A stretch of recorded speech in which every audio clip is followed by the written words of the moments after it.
नमस्ते सबैलाई र फेरि पनि आज संवाद भनौँ या के भनौँ प्रस्तुत गर्दैछु र यस प्रकार छन्।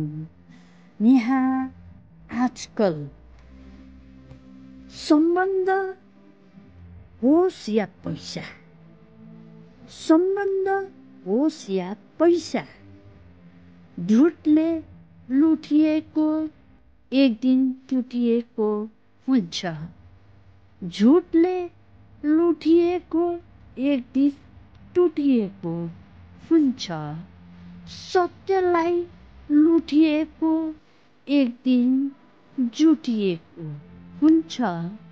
सत्यलाई लुटिएको एक दिन जुटिएको हुन्छ। यो प्रश्न, यो एन्सर जे पनि हुन्छ, तपाईहरु आफैले सोध्दा पनि हुन्छ।